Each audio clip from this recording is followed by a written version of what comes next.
Mchezo mwingine wa Mapinduzi Cup 2026, bingwa mtetezi kwa mara nyingine Yanga wako mzigoni mnamo majira ya saa 2 na dakika 15 usiku, au tunasema saa 2:15 usiku kwa saa za Afrika ya Mashariki. Moja mchezo ambao unataraji kuteka hisia za watu wengi, moja mchezo ambao unataraji kuwa na ushindani mkubwa ndani ya dakika zote 90, kila mmoja katika nafasi yake akiwa na matumaini makubwa ya kuweza kufanya vizuri na hatimaye kutimiza mahitaji na malengo makubwa ya kila ambacho amejiwekea. Yanga ni moja ya timu ambayo ukitazama ufanisi wao, ubora wao umekuwa ni ubora wa hali ya juu, na wana matumaini makubwa ya kuhakikisha kwamba wanafanya vizuri na kuja kutimiza makubwa ambayo wamejiwekea katika ufanisi huo na ubora huo mkubwa uliotukuka. Leo hii Yanga mechi yao dhidi ya TRA United Sports Club ambayo itachezwa saa 2 na dakika 15. Sio mechi ya kawaida wala sio mechi nyepesi, ni mechi ngumu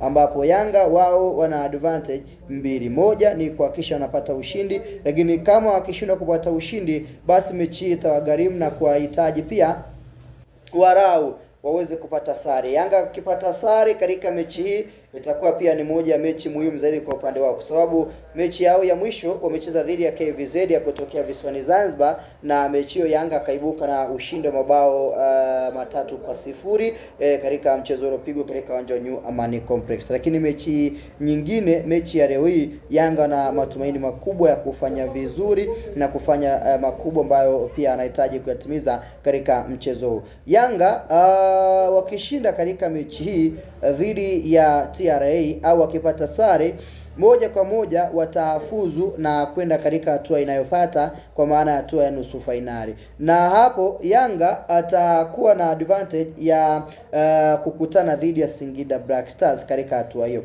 Miongoni mwa mambo ambayo mwanamichezo unapaswa kujua na kutambua ni kwamba Yanga ndiye bingwa mtetezi, yani Yanga ndiye kalitoa taji hili la Mapinduzi Cup mashindano ya mwisho aliyoweza kushiriki. So bingwa mtetezi katika mashindano husika, yeye ndiye tunampatia asilimia kubwa ya kuweza kutoa ubingwa husika katika michuano husika katika sehemu moja au sehemu nyingine. So Yanga ni moja ya timu ambayo inatazamwa kutoa ubingwa huu kwa sababu wao ndio waliopata nafasi kubwa ya kuweza kutetea, ya kuweza kutoa msimu jana. So awamu hii safari ya kutetea inakwenda kuonekana dhidi ya TRA United, kwa zamani ikijulikana kwa jina la Tabora United.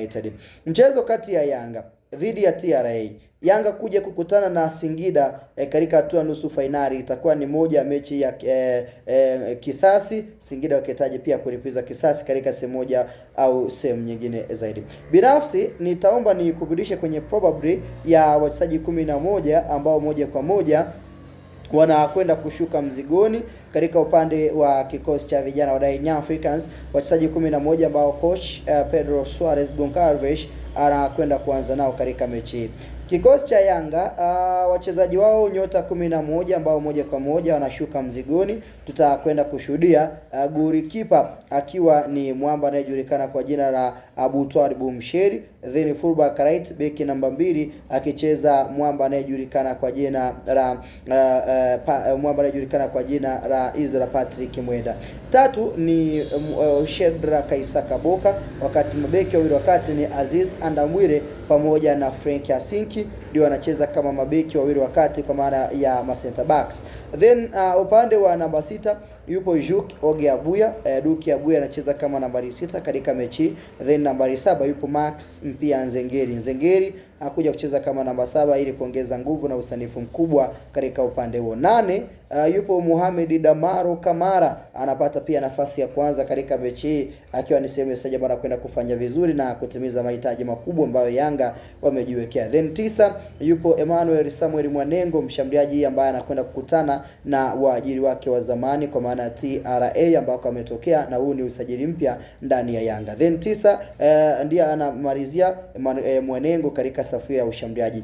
10 yupo Pacome Pedro Zuzwa, ndiye anacheza kama namba 10 katika mechi hii kuhakikisha kwamba anafanya vizuri, na huyu ndiye mfungaji wa bao la kwanza katika mechi iliyotamatika Yanga dhidi ya KVZ. Then 11 anamaliza kwenye kikosi Celestine Ekwaso. Hao ni wachezaji 11 ambao tunakwenda kuwashuhudia hiyo kesho wakiitumikia na kuifanya timu ya Young Africans leo hii kufanya vizuri, then kesho kuanza maandalizi ya kufanya vizuri katika mechi yao ya hatua nusu finali, kama watakuwa wamefanikiwa kupata ushindi au sare dhidi ya TRA United Sports Club katika mchezo ambao unapigwa toka saa 2:15. Kikubwa nikwambie, hakikisha umeweza kusubscribe. Hii ni Sky Media, chaguo la wengi, na sehemu ambayo tutahakikisha kwamba unapata taarifa na updates za mchezo kati ya Yanga dhidi ya TRA United Sports Club toka saa 2:15. Yanga anahitaji ushindi au sare kuweza kufuzu. Ni kuombe usubscribe, lakini pia niwekea maoni yako, ni nani unamtakia ushindi kati ya wababe wawili.